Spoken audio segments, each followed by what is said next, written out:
The views expressed within this episode exist almost exclusively among the enamel-decaying, explicit vocabulary encasing cranial cavity that's post-preoccupied with engaging in purposeful discourse. The ear-stabbing ignorance here wasn't intended as an attempt to elicit erotic sensation at all.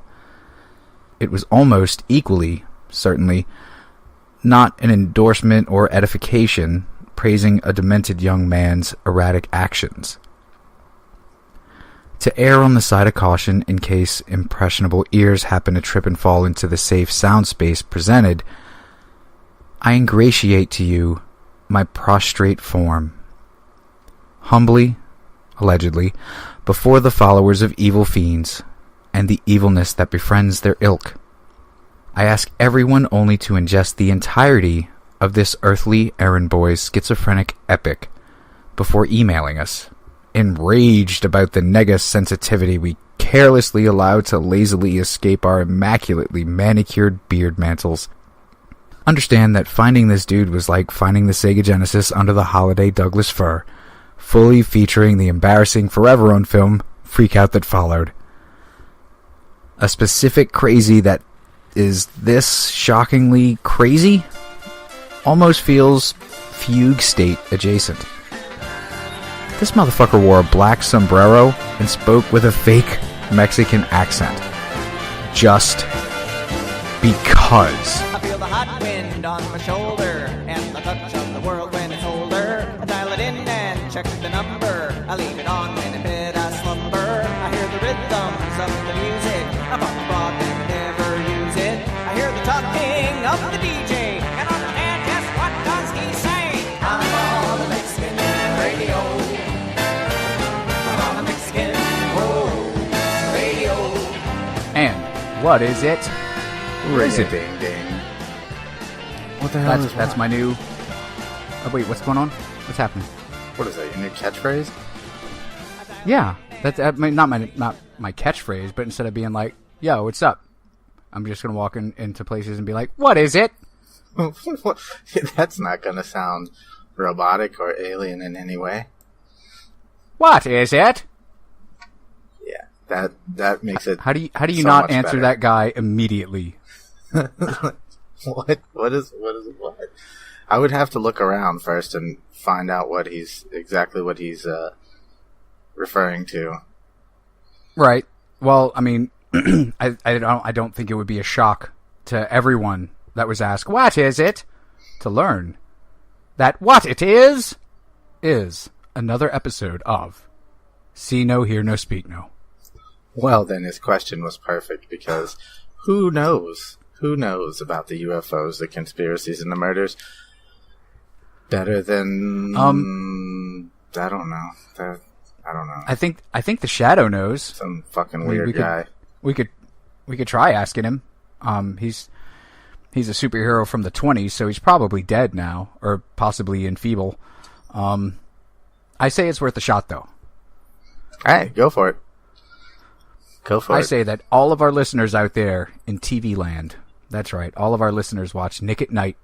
Yeah. I say that you try your damnedest to get the Shadow on the phone and then email us at seeknohearnospeaknopod@gmail.com or snhnsnpod@gmail.com, motherfuckers. That's music to my ears, man. And let us know, where do we fit in the time slot? Like, are we in between Mork and Mindy and Dick Van Dyke, or are we somewhere? And the only place to be is following Mr. Ed, if you know what I'm saying. No.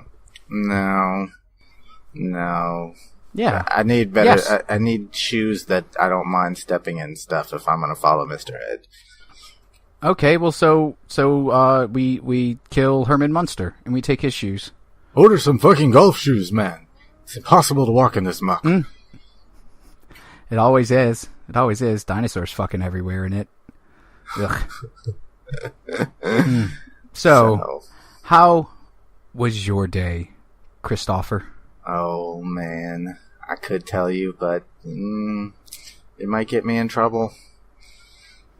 I mean, that's okay. We don't have to tell anybody what you've been up to nefarious-wise, and that's fine.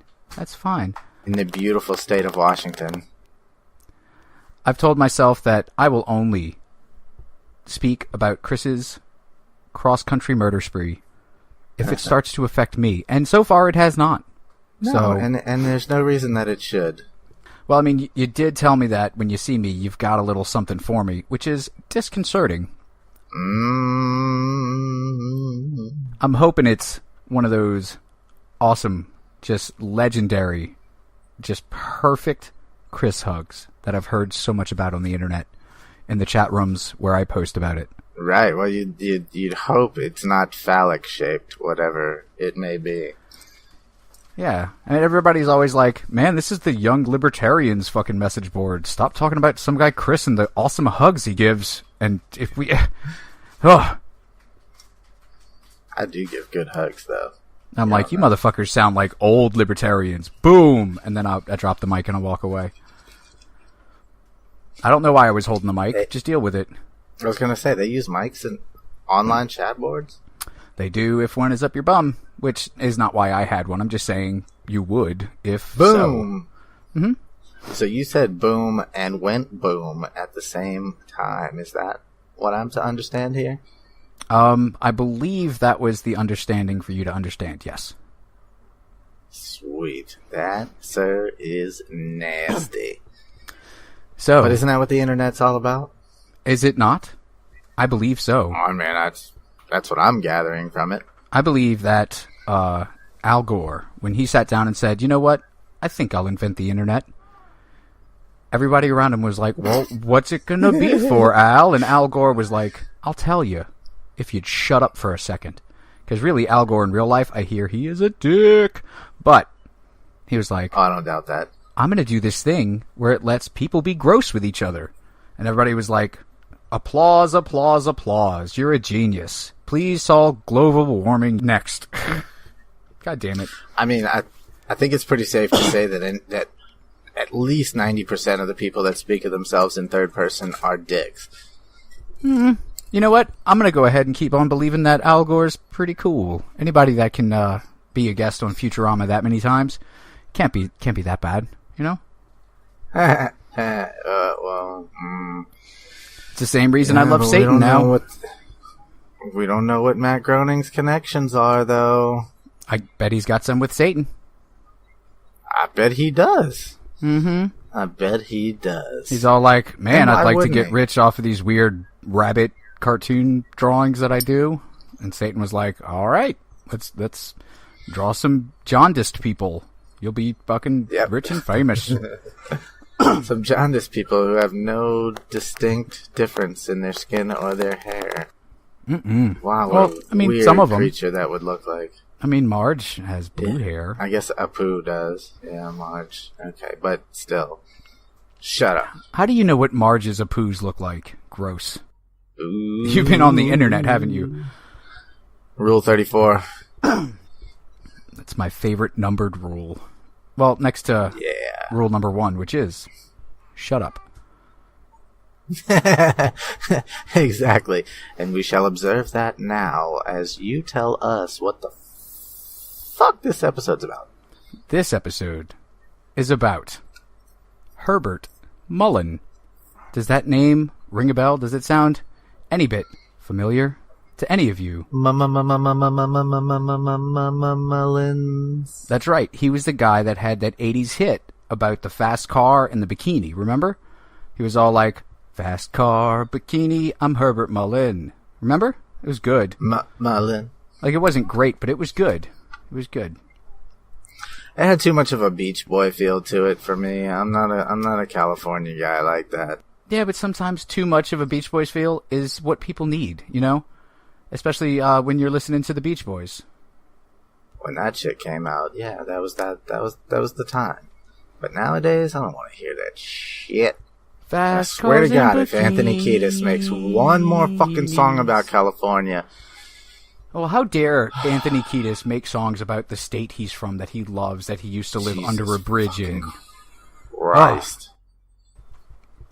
You know, enough. He tells California that she is his only friend aside from needles and heroin. Yeah. And you know what? When a state comes through for you like it did for Anthony Kiedis, I think, and this is just me thinking this, that, you in that state, roll dogs for life, yo. Roll dogs, for sure. But I don't give a shit. I heard you the third time. You know what? You take it up with fucking Anthony Kiedis, because I can't help you with this. I think I'm doing that right now. Anthony Kiedis, if you're out there and you're listening to our show, Chris hates you, and I hate you, but I understand you a little, so it's okay. Fucking bring it. So, and tell Flea I said what's up. It turns out that the Herbert Mullin I was just talking about is the wrong Herbert Mullin. It seems that, even though I did a bunch of research on a guy that wrote that one-hit wonder in the 80s, it seems like who I'm supposed to be talking about is actually Herbert Mullin, that was born April 18th, 1947.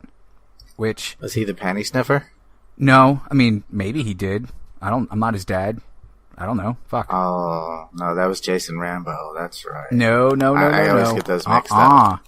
That is the thing I stay away from doing, because it just seems intrusive and a little too much.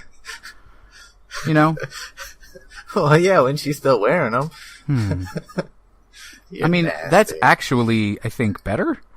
But we'll talk about that later. I just love the fresh scent of Gain. I mean, that's all that is.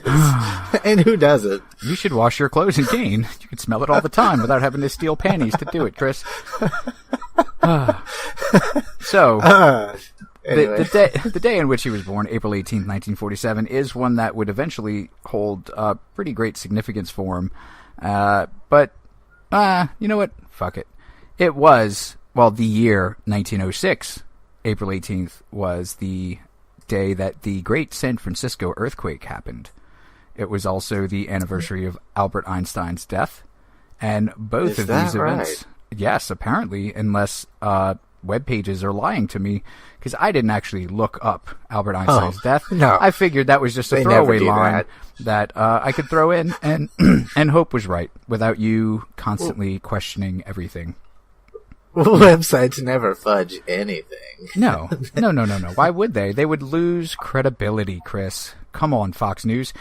Both of these events would eventually give this guy a little bit of meaning to his life. As a little baby child type person who is just, everything's so new and his eyes are so bright and he's like, whoa, what are titties, man? Because he was already a hippie. As far as I'm concerned. I think babies are born knowing what titties are, by the way, but continue. I mean, mine does. Mullin had been described as bright and gentle-natured. When he was 5, they moved from a small farming community to big city San Francisco, where his father, Martin William Mullin, worked as a furniture salesman, which is like the squeakiest, cleanest thing you can do. So selling new furniture to people is like the best thing ever. Period. Period. Only if you're the sofa king. Oh, because Todd did for all of us. Yeah, I knew where you were going. Shut up. So Herb and his older sister attended parochial school, whatever the fuck that is. Yeah, I forgot. But I think it's like a boarding school or some shit. I dig it. I mean, we can just I cut out the fact that I didn't know how to say it at first, and then that we didn't know what it was after. That works for me. I'm good with it. By all accounts, the Mullins were a pretty well-adjusted and smart, educated, fucking book-learning type family. Bill Mullin, who is his papa. No, it's not. That was Martin William Mullin. Son of a bitch. Yeah, baby, pappy. You know what? That was his papa. I guess he went by Bill, because his middle name was William. So Bill Mullin had been a military hero in World War II, and, that WW2 if you're nasty. And he was considered stern, kind of, controlling as far as fathers go, but never outright abusive at all. He was super proud of his service in the military, and he would constantly tell his son war stories, and even taught him how to use a gun. Which in the stories that we tell, that's never something that comes back to bite someone on the butt, you know? Nah, teaching, yeah, no. Continue. Something bit me.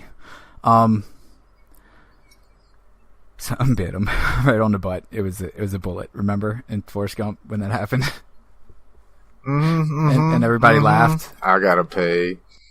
Do you really, or are you just doing a thing with me? Nah, I'm just gumping it up with you. Oh, okay. Gumping it up with me. Oh my God. Can we start a new podcast called Gumping It Up with Chris and Jason? Oh my God. That's I literally, can only imagine what that would literally be about. Melissa's favorite movie ever is Forrest Gump. And I think I could finally get her to do some talking into a microphone about Gumping Gump It Up, girl. with Jay, Chris, and Mel. Gumping it up, baby. Mel It's your Gumps favorite the movie. best. I believe it. She's trying to tell me it's not her favorite movie. She doesn't know what's what. Love you. She don't know nothing. So sometimes his dad would playfully, do a little boxing with his younger son in the kitchen before dinner, because everybody knows that roasted chicken tastes better through a straw. Right. So did the son recognize this as a little playful boxing? Herb would later interpret these matches as a deadly challenge by his sadistic father. Does that answer your question? Right. I think it perfectly answers your question. I think so. And to be honest, I believe that's the answer I would expect. Yeah. Because this whole time I'm imagining that this kid wants to show dad how well he learned, to use the gun. It's like, no, I was scared for my life. Are you out of your fucking mind? I was just sitting down for dinner, and a guy walks up and punches me in the back of the head, and he's like, fight me. And I'm like, no. And he just keeps punching me. That's some anime shit. I love it. And I love it. If it were some anime shit, like, that would be a plot point that would then grow into something positive. Like, oh, you taught me how to defend myself. I love you, Dad. Instead of, I'm going to go kill people, Dad. So this is according to the adult Herb. His entire childhood was destroyed by a conspiracy led by his parents. He saw his parents as... Herb sounds like a fucking Herb, for real. Yeah, he saw his parents as quote-unquote killjoy reincarnationalists. Oh. Him think himself clever. Who believe that by spoiling the enjoyment of others, they improve their birth position in the next life. None of this sounds crazy at all to me, Chris. This all sounds like very researchable and provable fact that he has brought to the world, If you want me to be honest, he sounds like the type of person that would have killed a lot more people if his vocabulary weren't so large. Yeah, if he didn't have to sit there and say a 12 fucking syllable word, yeah, he could have killed more people. Right. Oh. Yeah. If he couldn't verbally express how he felt, he would have killed more. Yeah. He later would say that he believed his father threatened to kill anyone who would play with Herb, and even went door to door asking that everyone ignore his son. That is, you know what? I think that's a healthy rationalization for being the stinky kid, and like why no one would want to play with you is, oh no, my dad threatened to kill them all. It's not because my teeth were green and I had mushrooms in my armpits. This makes me wonder if any of those kids, you remember when this whole thing blew up on Facebook about like when the kids were bad or whatever, they would like strap a message to them and like make them stand on the corner and some fucking crazy shit. Like with a little sandwich board. Yeah. Yeah, I wonder which of these children are going to go on to murder people and or their own parents for that stupid shit. I'm honestly hoping, for the sake of our show, that every single one of them does. So, to Herb, even the Holy Eucharist, the communion at church, was a diabolical thing. And I quote, When I was in the 2nd grade, they told me that Jesus Christ, the person, actually lives in the Holy Eucharist. It's a lie designed to induce the naivete and gullibility in young children, thereby making them susceptible to receive and carry out telepathic subconscious suicide orders. Oh, well, he lost me on the suicide order part, but everything else was pretty much spot on. I mean, if this guy sounds crazy, then dirt isn't delicious. I mean, let's just... I mean, mud pies, come on. Think about it now. Yeah. Dirt meatballs. I mean... You never made those as a kid? No, come on. You're just making me really hungry, Chris, is what you're doing. Mississippi mud. But everything that he's saying now is all just basically schizophrenic hindsight, which is like 10,004 instead of 2020. Fucking Bananas Foster. Bananas Foster! At the time... Fucking as a like kid, this guy so far.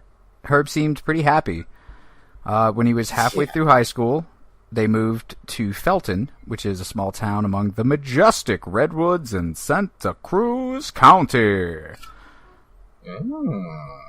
Shithole. Despite being uprooted, despite being uprooted at a pretty early age, he made quite a few friends in high school and was even envied as one of the popular crowd. He played varsity football, he had a steady girlfriend, and he was also voted, quote-unquote, most likely to succeed. Which, he did end up succeeding at something. Picture me making that face that Kermit the Frog makes when he looks at the camera slowly. And it squinches up? Yes. Oh. Yeah, one of the other guys said something fucking retarded. God, Kermit would make that face a lot on our show. Yeah, he would. I wish we could have Kermit as a guest on our show. Wouldn't that be great? It would be the best episode ever. I don't know, man. I'd be too nervous. So after he graduated high school in 1965, he went on to Cabrillo College. And he studied engineering because up until now, super normal dude,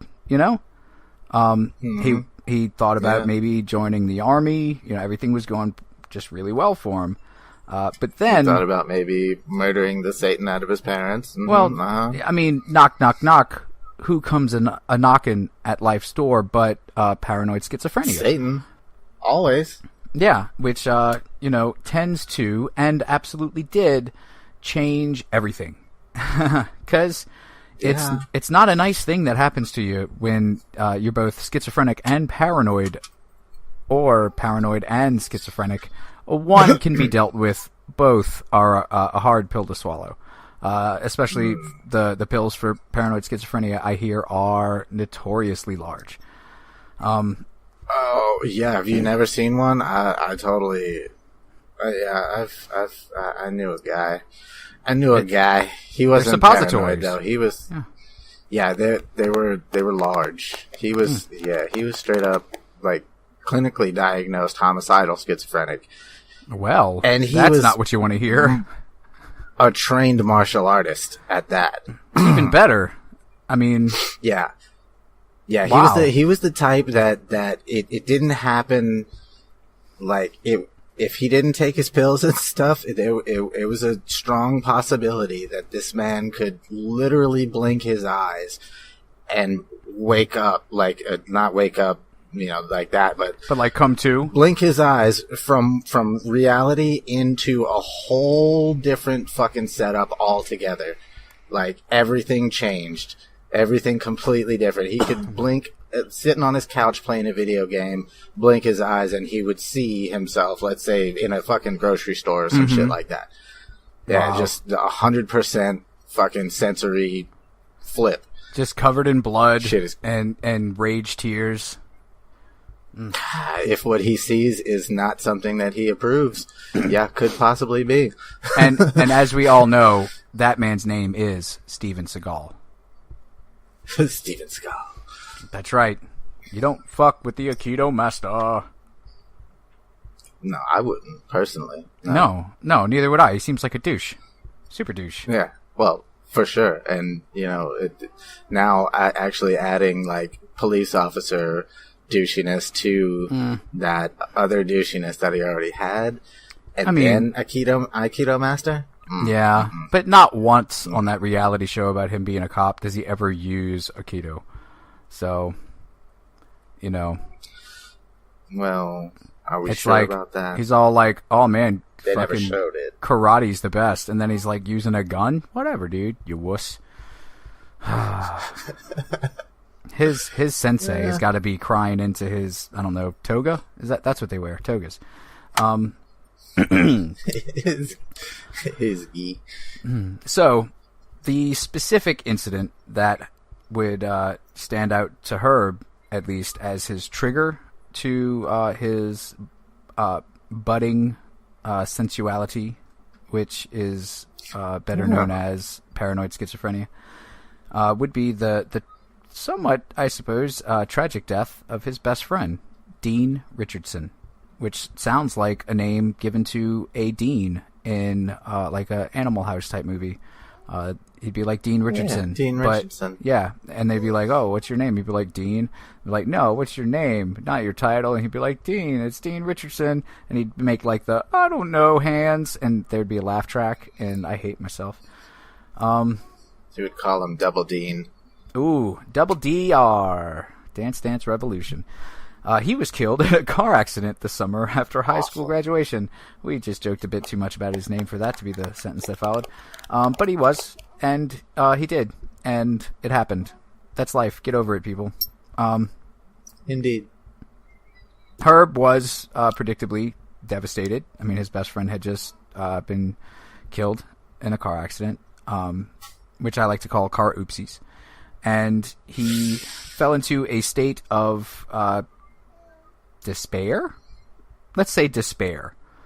That, I mean, when you start building shrines in your room to your dead best friend, where you would spend hours and hours alone with your shrines, your homemade shrines in your bedroom to your dead best friend, it's despair. There was despair. That might be, that might be crossing the line, stepping well over the line of despair for sure. Oh, he kicked that line in the face. I'll give you that. He wondered. Wow. He had wondered if Dean's death was some kind of like a cosmic sacrifice, and he became thoroughly obsessed with this idea of reincarnation. And although he had been raised a Catholic, he began to just ravenously study Eastern religions, just looking for any kind of answer to, why whatever took his friend, and that's kind of sad and it's sweet. I was hoping you were going to say like poltergeist hunter, or like, he tried to become a warlock to. That's right. He tried to become the world's first warlock ghost hunter television show host, and TV just wasn't ready for it yet, so he took this other road. I mean, what better combination would there be than a warlock and his dead ghost best friend? Fucking, You know what? You've sold me. We'll give you a season to prove yourself, but if it doesn't pan out, don't be mad when we drop you, because this is you. This is all you. You won't regret this, Mr. Rambo. You won't. Complete control. Now, the first time I see a titty or a dick, damn, we'll give you another season. That's good. I'm putting it away. Just throwing that out there. So he then changes his major at college from engineering to philosophy, and after a few weeks of that, he just dropped out. Because, man, whatever, man. Fucking, some dead guys telling me what to think, man. Don't die. Don't die. Is that what you're telling me, or are you just saying that in general? Yeah, rhetorically in general. Oh, well, don't die, no. Well, I mean, it'd have been nicer if maybe you had, told me to not do it, but fucking dead guys always telling me what to do. you know, that's how I live my life, and I decided not to anymore. So there, dead guys. Eat a dick. In the spring of 1966, Herb ran into a friend of Dean's at the beach. This friend's name was Jim Guynera. That's right. I probably said it correctly. Guynera had given Herb some pot and told him about the anti-war movement, which makes me hate this guy. Mullin had later said that Guynera spearheaded a movement to befuddle and confuse me, and that the pot that he had given him had damaged his brain. I quote, "If Guynera had given me some Benzedrine instead, I would have become an artist." Wow. But who's to say that he didn't become some kind of artist? Just not one that the police anyone... reports? I mean, the police reports finally, but probably. I mean, yeah. You know, that's just your idea, man. That's just like what you think, man. Yeah, it's all based on propaganda and, you know. That's right, man. It's the big fat cat's propaganda machine, man. That's why I grow all my own food, man. I never wear shoes, man. And my girlfriend she doesn't like shave her armpits, man, because like I totally think that's actually like sexy, and like it doesn't make me like totally want to throw up every time we have sex. Cause she's rocking a full wolf pack, huh? A full wolf pack in a headlock, just fighting to be freed. She's giving me the face like she just smelled a fart. No. Deal breaker. Deal breaker. That's a deal breaker. You best keep shaving them pits, baby. She just gave me the thumbs up. Like she's like, I don't need your fucking permission. I don't need your fucking permission. You don't own me. So, in all of Herb's newfound spirituality, I suppose, he began to alienate his longtime girlfriend, and you know, it kind of is a bit alienating when you become largely invested in hallucinogenic drugs. He wouldn't shut the fuck up about an impending Californian earthquake, and he wouldn't shut up as well about the fact that he was going to move to Canada to avoid it. Most people are like, hey man, have you heard about this Vietnam thing? Like, I don't know, man. Like, I'm scared. Like, I don't want to go to fucking war and shit. Like, maybe I'll go to Canada. And he's like, yeah, man, but have you heard about the earthquakes that are coming, man? That's why I'm going to California, man. Here, would you like some acid, man? Oops, I ate it all already. My bad. Let's go to Canada together. And the other guy's like, nah, I'll be in Mexico. If you need me, kill yourself. That's how you that's how you can find me. So his insanity and his ramblings and all this shit gave his girlfriend the creeps, which was good because she was already ready to leave. Because in 1968, he ended up saying, you know what, I'm probably gay. And then they broke up. Oh. Yeah. Wow. Yeah. I guess that was probably easier than, you know, breaking her heart or something. Yeah, don't go breaking my heart. I won't go breaking your heart. Just claim to be gay instead, and then she'll let you go easily without being mad at you or anything. No, what I'm mad about is that I just had to sing your part of the song, Chris. No, I'm not. Wasn't gonna. No, I saw where you were going, and I decided not to follow you there. I won't go breaking your heart. I am an adult, and I have my own mind, and I make my own choices. All right, and what I say is. What is it? On the surface, his rebellious activities were pretty typical of the times. His experimentation with drugs and, it freaked his fucking military-bred father completely out. Well, now I want some acid. When you have a dad who does nothing but spews fucking war story, glory day story time stories at you about World War II and how awesome it was to kill the Japs, going to him and saying, hey, you know what, Pops? I'm going to be a conscientious objector to the Vietnam War.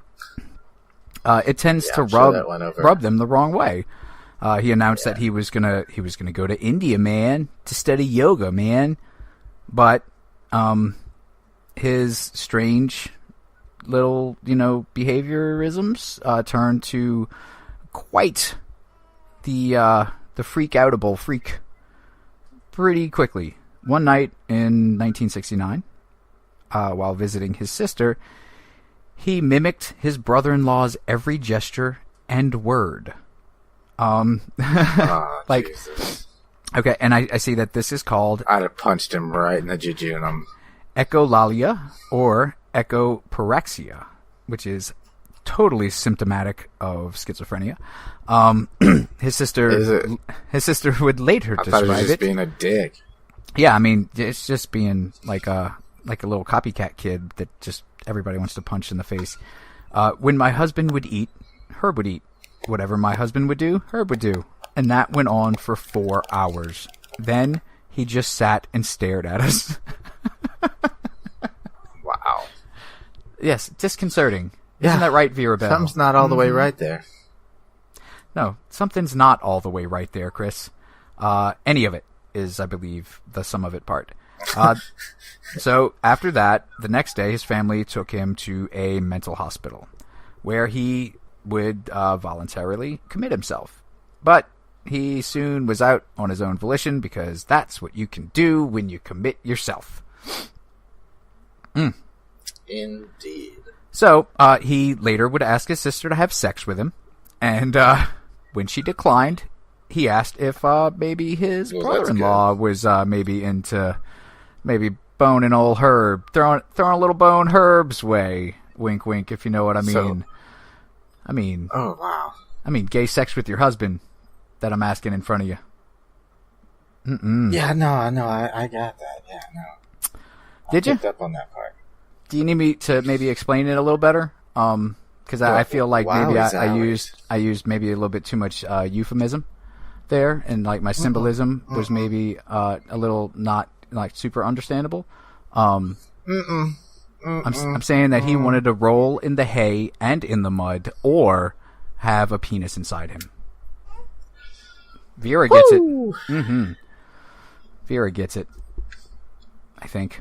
Well, Vera comes from some pretty interesting lines. She is just staring at me do this, too. That's disconcerting. So, the whole family, rightfully so, started to worry for his safety as well as their own safety. Because it takes a special kind to be like, hi, sister that I've known my whole life, because that's what siblings are. Can we have sex? And when she's like, no, Herb, what's wrong with you? He's like, okay, well, how about you, her husband? Can we? And he's like, no, Herb.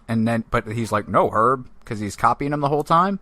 And, man, I am buying a protection gun at that point. And, ugh. That's got to be so fucking weird, though. Like, well, I mean, schizophrenia in and of itself is the scariest thing in the world to me, because it completely steals the person out of the person and makes them into this just ball of crazy.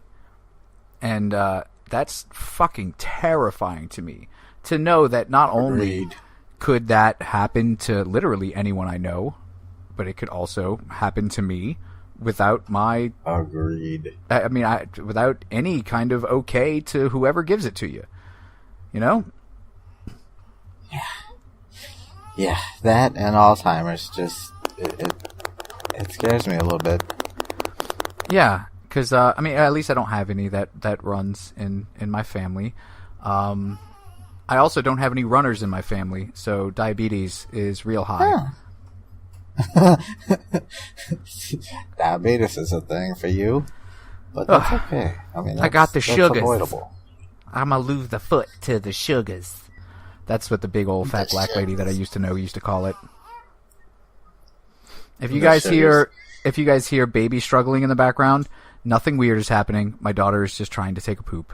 So deal with it. Oh. I have to. Oh, she's good though. She's happy. Duty time going on. Man. Yeah, it picked it up that time, baby. For sure. It picked it up that time. Definitely. Making duties. So, because old Herbert, he had been, actually really normal as a child.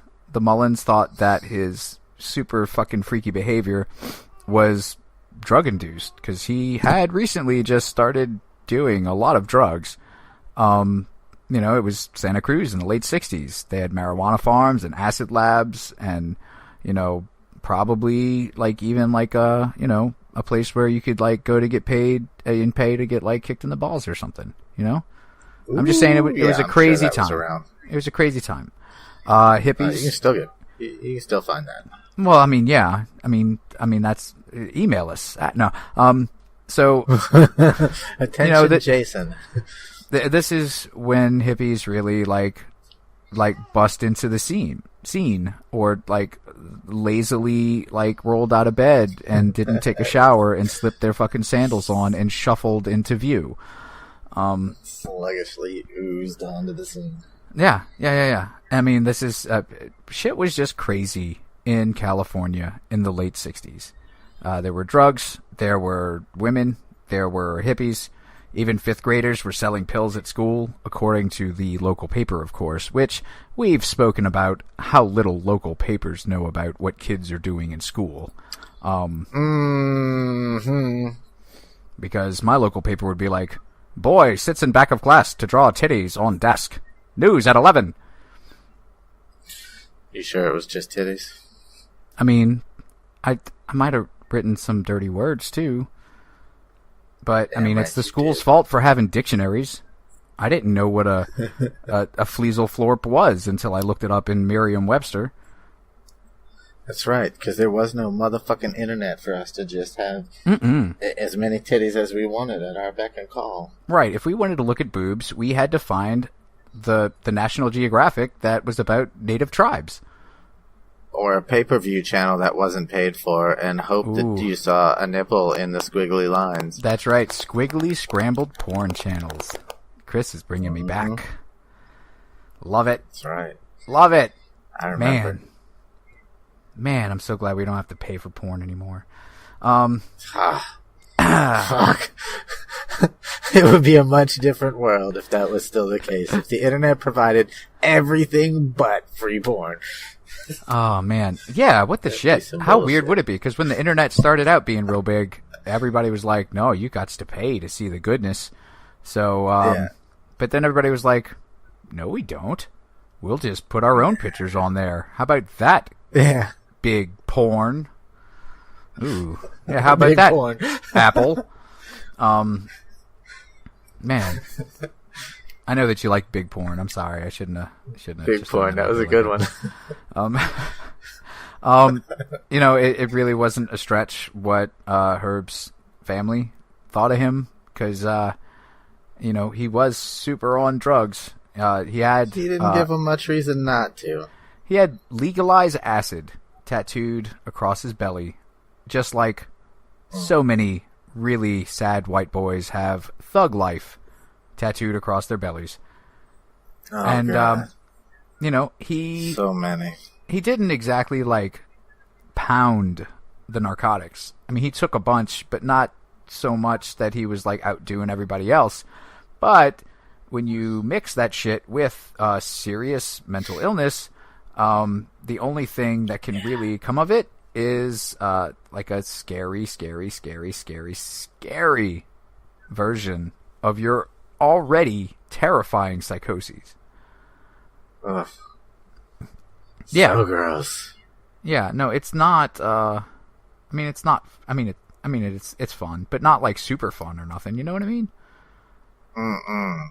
So this is going to be ugly. He says later, if I were allowed to go into the Coast Guard or the Marine Corps, I wouldn't have taken all those people's lives. Now, I said that line, but I don't think that's a big... Illegally. I don't think that's like a big, shock to anybody that we're talking about someone that has stolen the soul of another or two. Schizophrenia is a fucked up mental illness. It can destroy anybody. And the scariest part is that it usually flares up in the late teens and early 20s when that person is their scariest anyway. You know what I mean? True. And they start hearing voices and start getting paranoid, but you don't notice that all this shit's going down until it's fucking too late. So after he left the hospital in 1969, he took a dishwashing job in South Lake Tahoe, because that sounds like it's like a laid back type thing, you know? Like, kitchens are never like a stressful place ever. I mean, I've worked in many a kitchen, and if I just called work nap time, everyone out there would totally understand. But he soon quit because maybe he couldn't take the slow paced life of a dishwasher. You know what I mean? Right. And he moved back to Santa Cruz, where a ranger ended up finding him sitting cross-legged in a trance-like state, as if meditating. When the ranger asked him to leave, Mullin continued to stare straight ahead, but slowly reached for a hunting knife by his side. The ranger luckily caught him before he could grab his knife and took him to jail, but of course he was soon released, because technically maybe he was reaching for his thing that wasn't a knife sitting next to him, which I don't think that's exactly illegal, Your Honor. I don't believe it is, but that's right. If they want to say. And that's what I like my judge to say, is I don't believe it is either.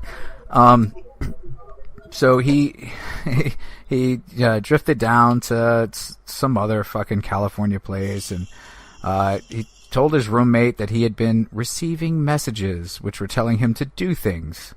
After meditating, he would ritualistically burn the end of his penis with a lit cigarette, and later he made an aggressive pass at his male friend, whose uncle was a psychiatric doctor. Which, if you're going to be like a super aggressive, hey, I want you to do some gay stuff with me, and yes, I did just burn the end of my penis with a cigarette, you want to do it to somebody whose uncle can, like, help you out maybe, you know? So I guess if there's an optimal way to do these things, then yeah, maybe. I mean, if there's a best line from A to B. So Mullin was promptly then committed to a psychiatric hospital, where, as a result of mental disorder, they say he's a danger to himself and others. So he is gravely disabled. Oh man. So in 1970, he met an older woman, and he flew to Hawaii with her. But within days, he was back in the psychiatric ward. He preached yoga, nonviolence, and he left the ward to look for a job while wearing his hospital gown, which is got to be like the first good thing that he's done. Like, this is like, okay, maybe he's not so sick, you know, because you walk into a place that has like a help wanted sign on the window, and you're wearing like a hospital gown and stuff, like with no pants on, so like everybody can see your super white butt. Like, they're like, that guy has got balls. You know how I know? Because I can see him.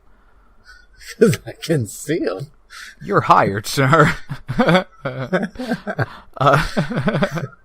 Oh, God damn it. When his parents ended up paying for a flight home, he scared them so much with his psychotic rants, they pulled off the road to call the police. He was eventually released and sent to Santa Cruz, where his sanity continued to just not be a thing that he ever had to worry about again. Always. His behavior shockingly grew more erratic. He blazed through fads as if trying to secure an identity and peace of mind. So he's like, oh, Jinkos, totally, I'm down. Oh, wait, no, skinny jeans? Oh, yes. Oh, capris? I don't know. I'm just kidding. Fucking give him. You know, culottes? Sans culottes? Doesn't matter. let me wear whatever the fuck is on TV. Because I have a feeling deep inside that that's what I need to be the best I can be. And then maybe my sister's husband will look at me with eyes that I yearn for. I say F every little bit of that. Of course you would. You bastard. No, I'm just talking about love. Nonconformist. I'm just talking about love. He shaved his head. He then went on a macrobiotic diet and rapidly lost weight. Later, he wore a big black sombrero and faked a Mexican accent, and then he became a boxer. Wow. That's right. a little different than just following fads. I mean... That's right. I didn't just have a Jesus. stroke. That's all a bunch of shit he did. Wow. Yep. I mean, is that as offensive as blackface? I don't know. This But gets not a pretty, big mustache? This gets pretty close there. Although he preached anti-violence, he smashed a hatchet against a fireplace when an Asian woman ignored his suggestion that they have a biracial child together. Wow. Mm-hmm. Shit. Mm-hmm. Yep. Damn, this guy is bold. I give him that. He's trying to get some. While in court for his bizarre behavior, he demanded that the judge legalize LSD and marijuana, and yet later he said that he despised hippies and flower children. After being a conscientious objector, he tried to join the Marines. He wasn't just Was bisexual. he a Mexican boxer at the time that he said he hated hippies? Well, if he was a Mexican boxer, he easily could have just joined the Mexican Marines, so I don't think he was. I think this was more of his macrobiotic diet days. Maybe. I don't know. Fuck, man. This guy's crazy is confusing sometimes. He should have been a yoga instructor.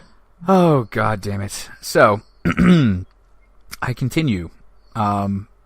After being a conscientious... God damn it, I can't say it now. He tried to join the Marines.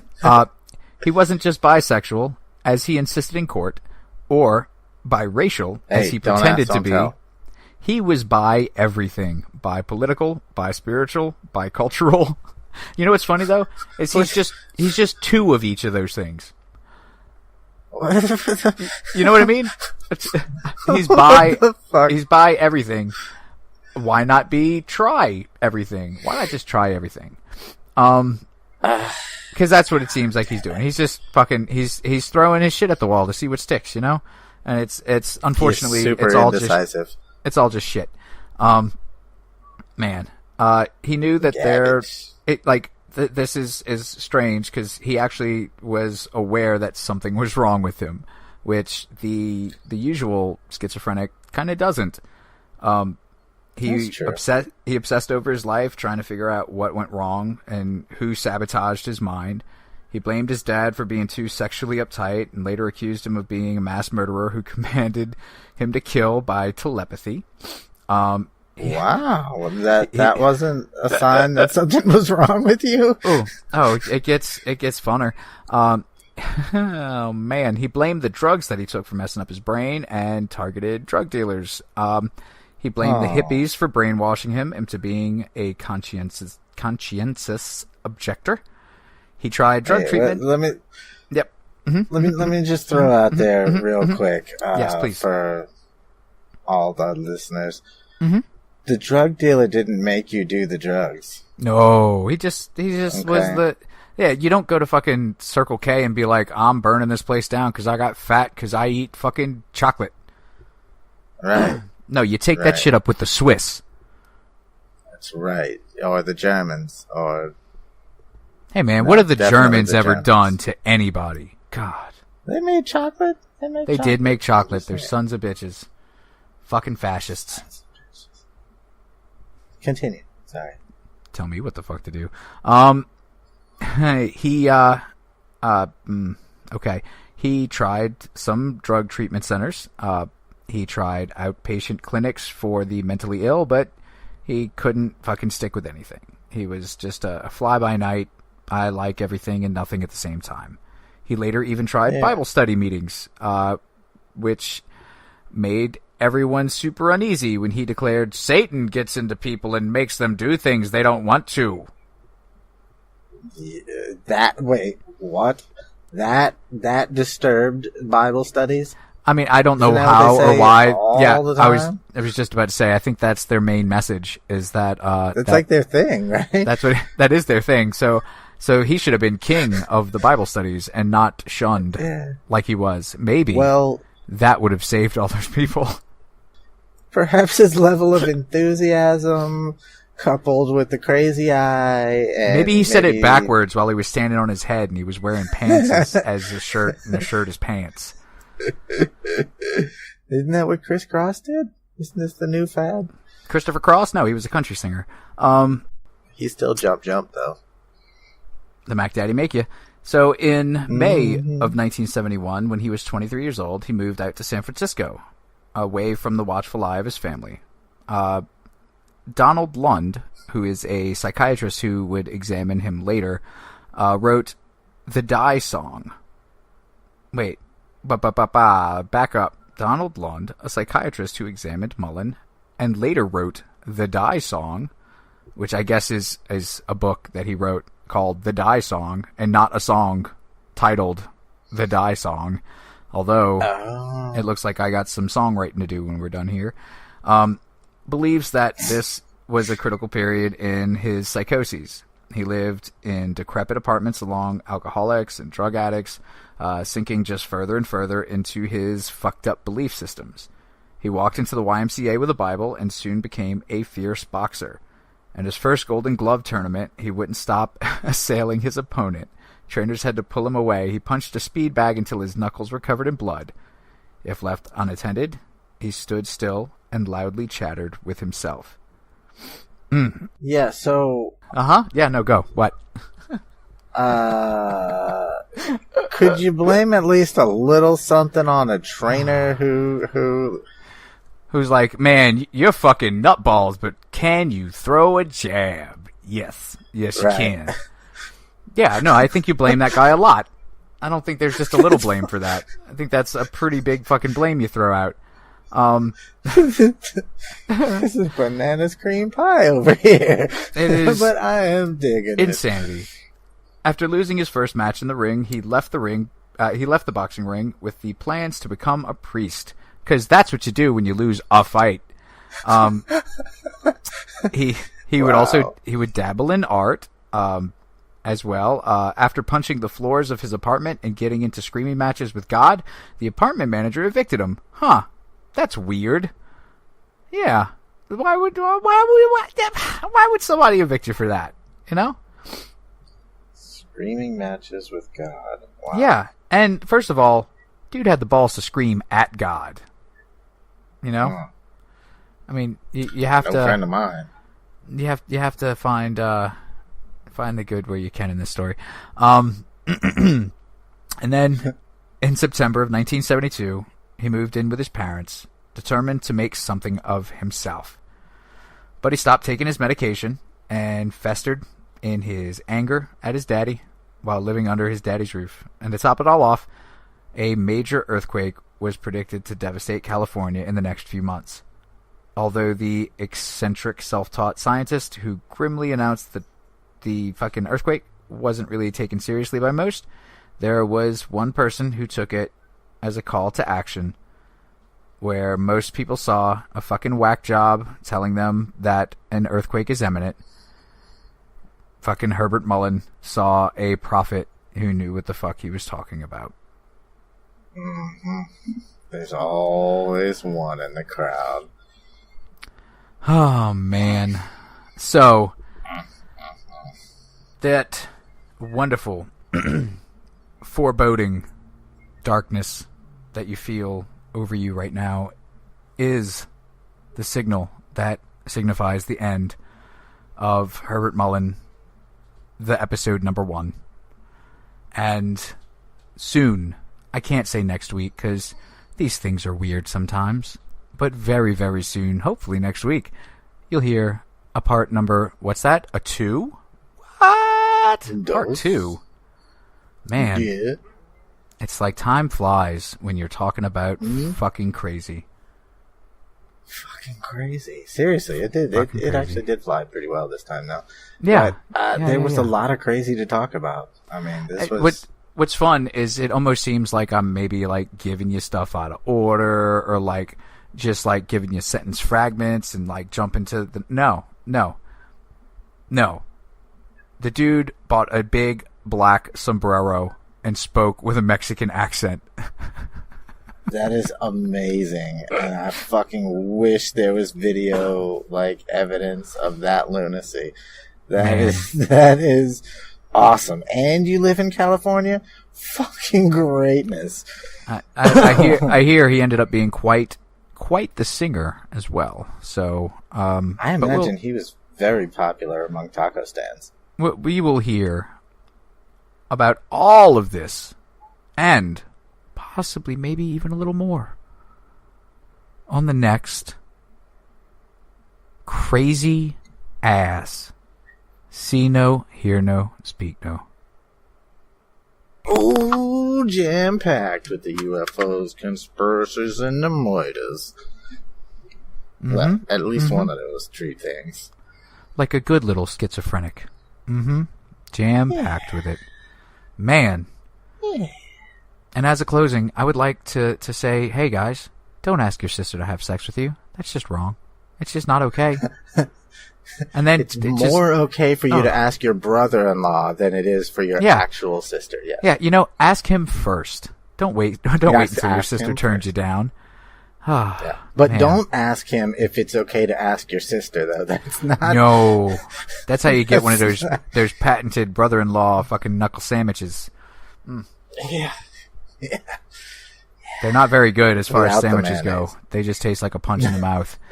They're not my favorite. They kind of they remind me of blood. I was about to say it tastes a lot like blood, and sometimes they're crunchy like teeth are in them. It's it's a not a pleasant experience. It's a bad scene, man. It's like totally like countdown time. 3, 2, and a crazy ass 1. Good night, chitlins. I'll go next. Goodbye. All right. I'm out.